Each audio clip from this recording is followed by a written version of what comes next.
Agora na Jovem Pan, Sociedade Digital. Com Carlos Aros e André Miceli.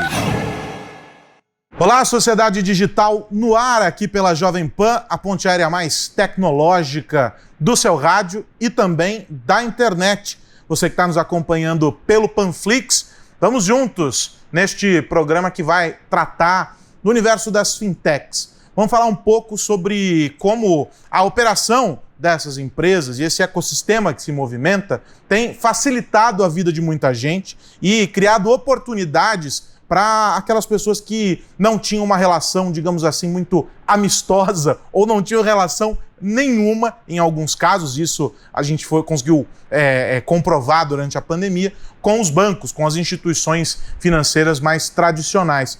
Um bate-papo muito bacana, vamos ouvir aqui um representante de uma dessas fintechs, já está há bastante tempo nessa estrada e que tem muita experiência para dividir com a gente. Mas claro, antes de começar, eu preciso convidar o meu amigo André Miceli, meu parceiro nesta aventura tecnológica. Tudo bem, meu velho? Como você está, meu amigo? Tudo bem por aqui? E aí? Tudo ótimo, tudo ótimo. Vamos falar então sobre as fintechs. Você que é um homem que observa este universo de perto. É isso. As fintechs são uma excelente oportunidade para quem oferece um bom serviço e para a população em geral. É um jogo típico do ganha-ganha. Eu torço muito para que esse universo já efervescente siga em profusão. É isso. E o nosso convidado de hoje para esse bate-papo é o vice-presidente do PicPay, o Anderson Chamon. Tudo bem, Anderson? Obrigado pelo teu tempo, por estar aqui com a gente no Sociedade Digital. Tudo jóia, tudo ótimo. Um prazer estar aqui conversando com vocês. Eu queria começar esse nosso papo falando justamente sobre isso, né? Esse papel importante que as fintechs ocupam, o PicPay, uma delas, na distribuição de mais informação, de um entendimento melhor para as pessoas sobre alguns produtos, alguns serviços e o reconhecimento sobre vantagens e, eventualmente, sobre desvantagens na contratação de um produto ou outro.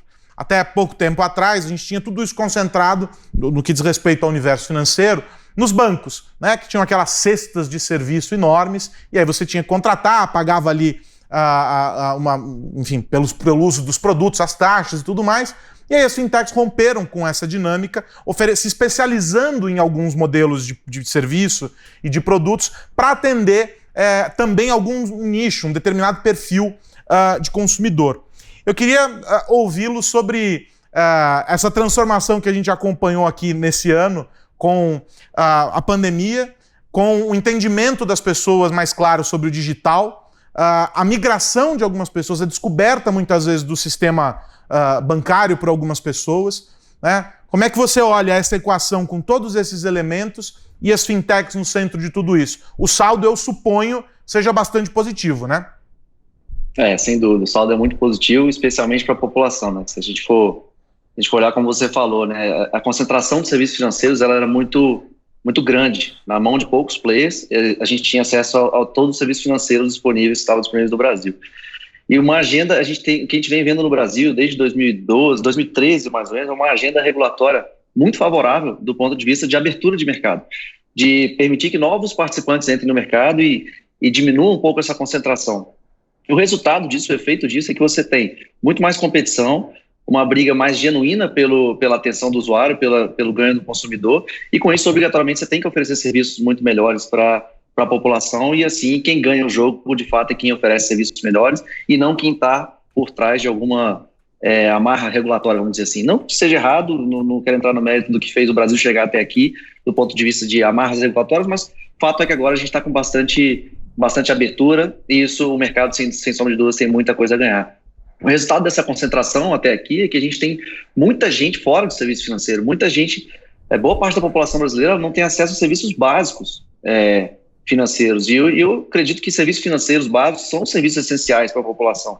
Elas ajudam muito a população a cuidar do seu dia a dia, a lidar melhor com o seu dinheiro e permitir com que elas deem passos maiores na vida dela, tanto profissional, pessoal, quanto educacional. Então, acho que a gente está num momento ímpar, o que a gente está vivendo aqui no Brasil, dessa abertura de mercado, E, em paralelo a isso, concomitantemente, a gente tem a tecnologia sendo muito mais acessível. Cada vez mais o celular, o smartphone, com um poder computacional muito grande, está no bolso de mais gente. Então, essa combinação de abertura regulatória com acesso à tecnologia das pessoas, acesso à internet cada vez maior, promove um aumento de competição e promove um acesso a serviços muito maiores para a população. E o resultado disso, a gente viu agora na pandemia, foi uma grande aceleração de adoção, né?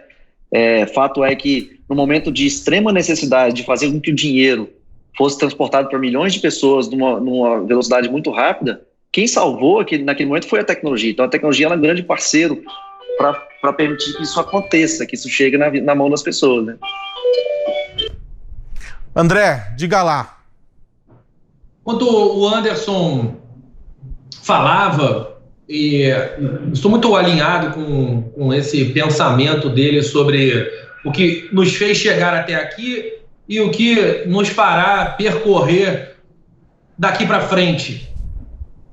Fico pensando que esse contingente gigantesco de pessoas que não tinham acesso ao sistema bancário e agora tem, é um contingente que precisa de educação financeira, porque vai começar a lidar com instrumentos financeiros com os quais não estavam acostumados até então, e educação tecnológica, porque se expõe a riscos que nem muitas vezes sabe que existem.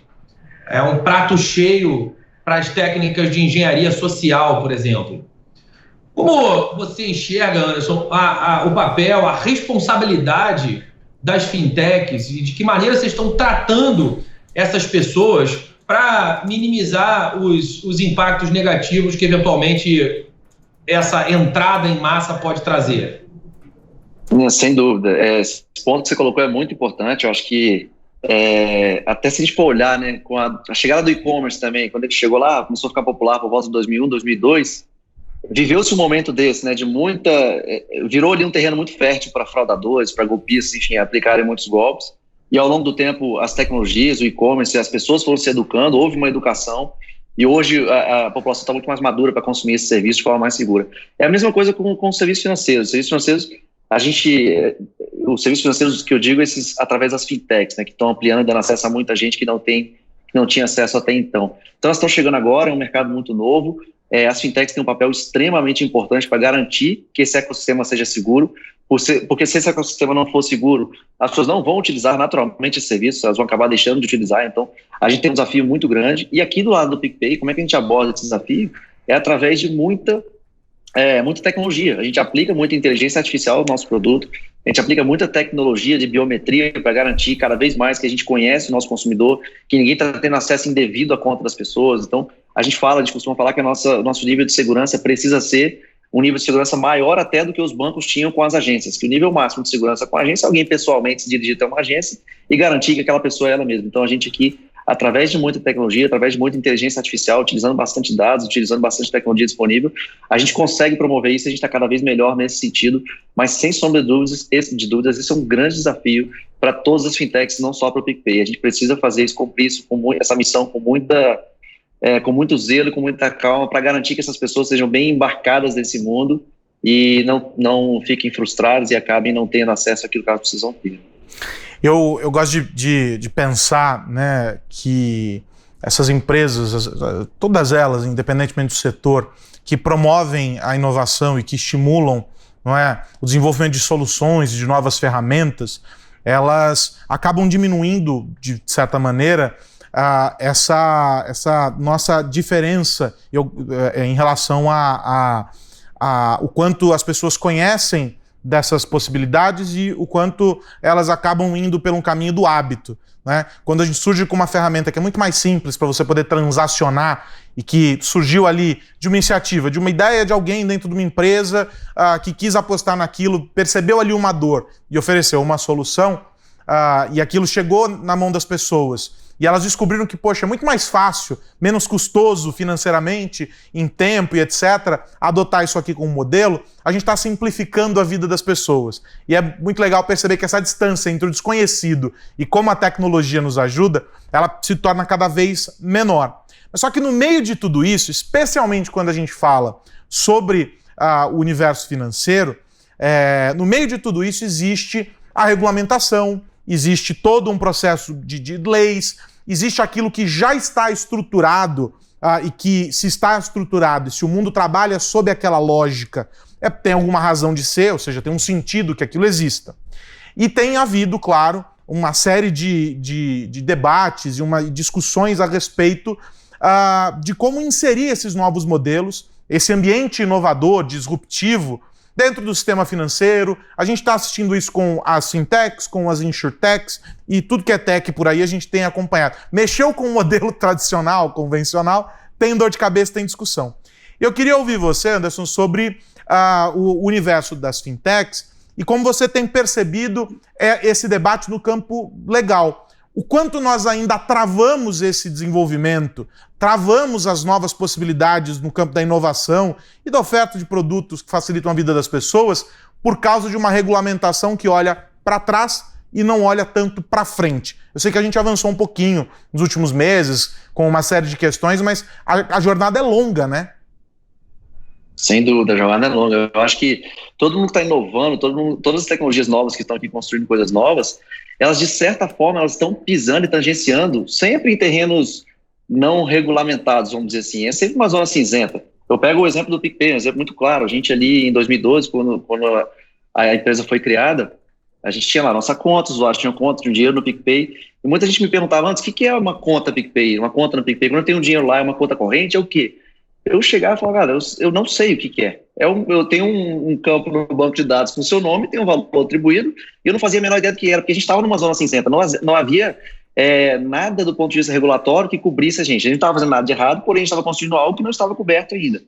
E o que aconteceu adiante, lá por volta de 2013, 2014, foi que o Banco Central lançou o marco regulatório de arranjos de pagamento. Naquele momento, o que era o PicPay antes, que a gente tinha criado antes, foi regulamentado, ou seja, ele foi pavimentado aquele caminho, tivemos uma estrutura jurídica para continuar seguindo. Se a gente for olhar que se o viés do regulador naquele momento, que inclusive eu nem sabia que era o regulador do PicPay, diga-se de passagem, lá em 2012 o que a gente queria fazer era facilitar a vida das pessoas, nós nascemos para isso, a gente queria facilitar a vida das pessoas por meio de serviços financeiros melhores, ajudar com que o dinheiro saísse de um ponto A para o ponto B de forma muito mais fácil. E o regulador, naquele momento, lá em 2013, 2014, ele poderia ter tido uma atitude diferente. Ele poderia ter tido uma atitude de dizer, olha, não, isso é um serviço exclusivo aos grandes bancos, a instituições financeiras grandes, então vocês não podem atuar, vocês estão irregulares, eles poderiam ter interrompido a nossa vida ali. Pelo contrário, eles caminharam e ajudaram a gente a seguir. Então, no mundo financeiro, do ponto de vista do Banco Central especificamente, eu tenho visto um movimento muito mais favorável a pavimentar o caminho dessas empresas. Um outro exemplo desse no nosso mundo é que o Pix, que a gente está vendo tão famoso agora no Brasil, que está nascendo, na próxima semana ele vai ser liberado para toda a população. A gente, em 2012, de certa forma, emulava o Pix sem antes mesmo dele existir, né? A gente permitia transferências 24/7 entre os usuários, a gente permitia pagamento via QR Code, a gente permitia pagamentos instantâneos e interoperáveis, ou seja, não precisava me preocupar onde estava a sua conta bancária para te mandar um dinheiro, poderia mandar pelo PicPay, você sacava em qualquer banco. Então, de certa forma, a gente fazia o que o Pix está se propondo fazer hoje. Então, eu acho que o que os reguladores precisam ter em mente eles não podem matar a inovação. Tem que ter ali um espaço, um campo, uma zona, quase como um sandbox ali, para que empresas como o PicPay e inovadoras possam dar um passo além do que existe do ponto de vista regulatório, para depois eles virem e pavimentarem o caminho, porque o regulador não vai regular algo que não existe ainda. Ele precisa que alguém mostre tração, que alguém comece a desenvolver alguma coisa, para depois ele pavimentar. Em geral é assim. Então, eu vejo olhando pelo meu caso, pelo mundo do PicPay, que está no mundo das fintechs, está debaixo do Banco Central, eu vejo com muito bons olhos. Eu acho que o Banco Central tem feito um trabalho bom no sentido de permitir a inovação e pavimentar o caminho. E até construir coisas que são abstraídas o suficiente, como o Pix, é uma infraestrutura abstraída, onde novos modelos de negócio vão poder surgir em cima. Então, acho que essa mentalidade precisa continuar. Ela precisa dar liberdade para que empresas disruptivas de qualquer área possam dar um passo fora do ambiente regulatório, sem cometer nenhum crime, nada de errado, mas construir uma coisa nova e depois o regulador vir e ajudar a pavimentar o caminho para que essa e outras empresas fiquem regulares, vamos dizer assim. O próprio Open Banking, né, André? Que a gente discutiu aqui há poucas semanas com o Rodrigo Borges, faz parte desse pacotão aí de notícias boas para a inovação que o Anderson cita, né?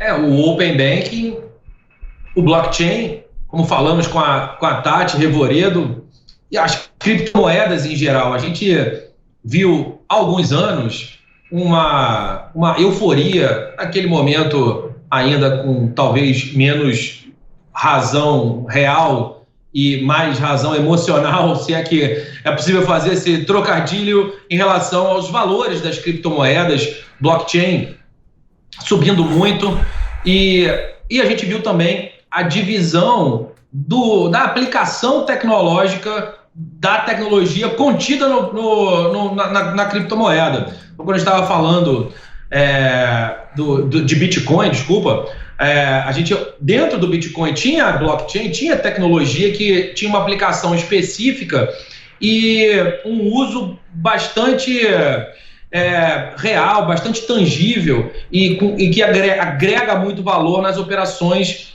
das empresas.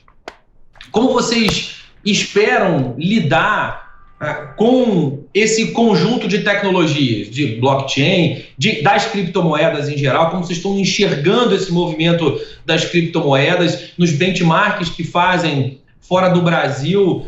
De que maneira essas peças vão se encaixando num quebra-cabeça que é cada vez mais complexo? Olha, eu acompanho criptomoedas há um tempo, eu sou entusiasta da tecnologia e eu concordo que a tecnologia por trás ali do blockchain, ela talvez seja o que tenha de maior valor ali. Ela tem aplicações não só no mundo financeiro, mas em diversos outros casos de uso ela tem muita aplicação. O que eu vejo que as criptomoedas, o Bitcoin especificamente, eu acho que ele não está maduro ainda para entrar no mundo, na economia real. Ele está muito na economia especulatória, né? Muita gente usa o Bitcoin como algo especulativo para conseguir, enfim, do ponto de vista de investimento. Eu quero aplicar o dinheiro e eu espero uma valorização e ganho dinheiro.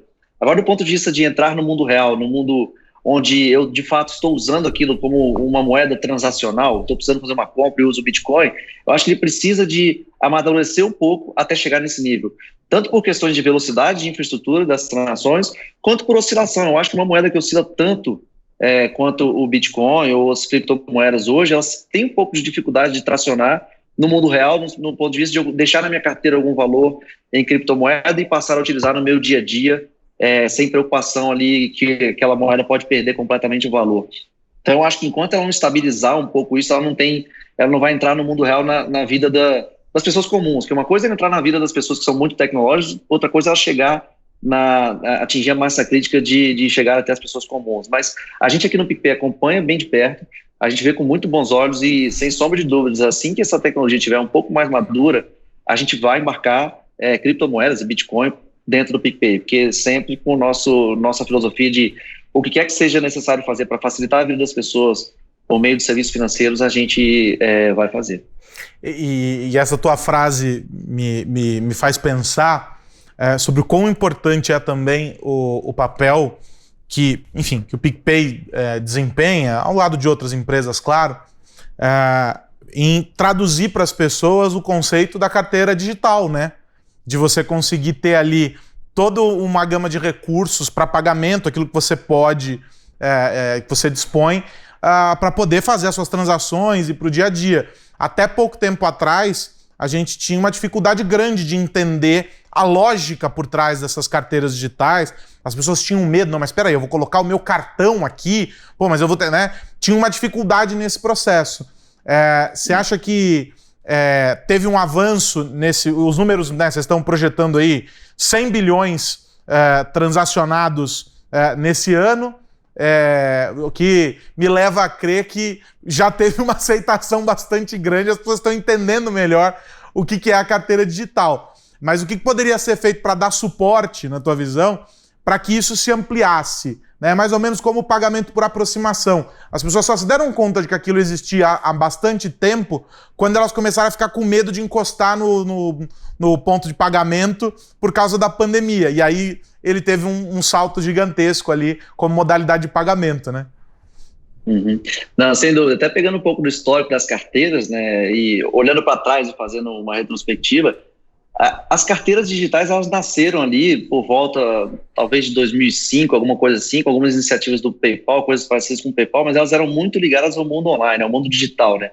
Onde você cadastrava um cartão de crédito e fazia uma transação com a sua mesma carteira em diversos sites, sem precisar criar uma conta e cadastrar seu cartão nos sites novamente. Então elas estavam muito restritas ao mundo digital.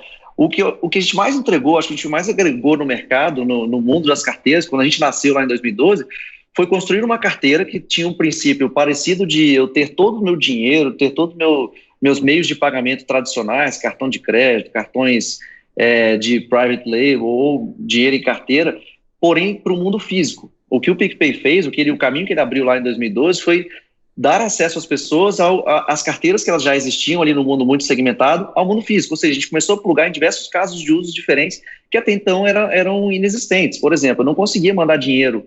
Imagina, um caso de uso muito comum nosso, eu vou rachar um churrasco com um amigo, eu preciso pagar o churrasco para ele, R$50, eu não consigo fazer isso com cartão de crédito, eu não conseguia fazer isso com cartão de crédito. Então, o PicPay pavimentou e permitiu esse caminho.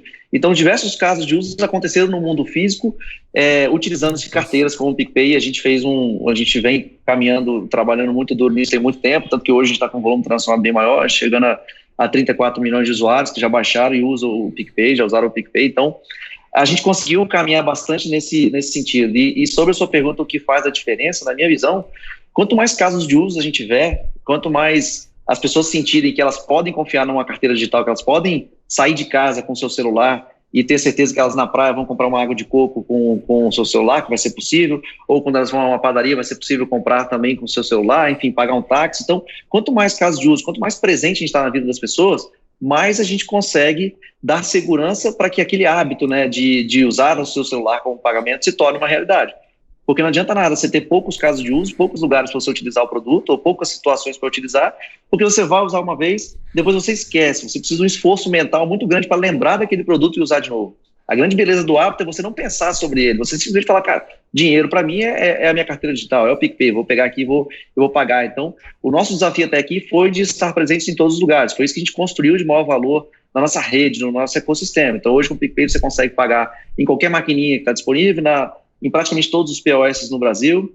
E quanto mais gente embarca no produto, mais casos de uso a gente destrava e mais forte fica o nosso ecossistema e você cada vez mais ganha confiança. Então, o trabalho de hábito, o exercício de mudança de hábitos, ele é um exercício lento, porém ele é muito poderoso quando acontece. É o que vem acontecendo, né? É quase como uma locomotiva, ela é lenta para arrancar, mas depois ela é difícil de parar. E aí se forma uma nova cultura, né, André? Se forma uma nova cultura, e falando de cultura, uma das tendências, das macro tendências que o mercado corporativo enxerga e que está cada vez mais presente realmente em todo lugar, é a cultura do uso de dados. A gente sabe que os dados são fundamentais, já eram fundamentais para o mercado financeiro, para a gente encontrar produtos como os 10 dias sem juros no cheque especial, que sim era uma vantagem, mas que estatisticamente o banco sabia que quem fica esse tempo no cheque especial, na verdade fica um pouquinho mais e a cobrança é feita por todo o período em juros maiores do que aqueles que eram praticados inicialmente quando a cobrança era feita logo no primeiro dia. Então, o mercado financeiro é bastante hábil, historicamente, para lidar com tecnologia e para lidar com números na tomada de decisão. E aí eu tenho uma curiosidade em relação à organização mesmo, o quanto vocês têm feito isso para criar novos produtos, o quanto a área de dados tem sido importante para que internamente vocês desenvolvam novas modalidades de negócio e de que maneira vocês estão criando essa cultura, dado que não é fácil encontrar no Brasil profissionais com essa característica tão bem desenvolvida. Sim, isso é um desafio muito grande. Esse assunto é um assunto muito relevante aqui no PicPay. A gente acredita que a gente só vai conseguir chegar onde a gente quer chegar entregando serviços financeiros disruptivos, entregando uma proposta de valor muito melhor para os usuários, utilizando muito dado, utilizando muita inteligência artificial, machine learning, enfim, chame do que chamar, mas aqui no PicPay a gente tem um investimento muito forte nisso, tanto que o nosso diretor de inteligência artificial, o diretor que cuida toda a área de dados aqui no PicPay, ele era um vice-presidente do Banco Barclays, ele está aqui com a gente hoje, a gente contratou ele, a gente tem uma área muito grande de dados aqui no PicPay, de aproximadamente 300 pessoas, tem muitas vagas abertas ainda para muitos cientistas de dados também, e no final, é lógico, o que a gente procura oferecer com isso é que como a gente tem muito mais informação dos usuários, a gente tem bastante informação das pessoas, a gente é capaz de entregar produtos melhores, serviços melhores, num contexto melhor. Isso é muito importante. Então, a gente acredita que para a gente conseguir ser bem sucedido, a gente precisa trabalhar muito bem os dados e, consequentemente, para entregar um produto melhor para os nossos usuários, a gente também precisa. Então, é um ganha-ganha, né?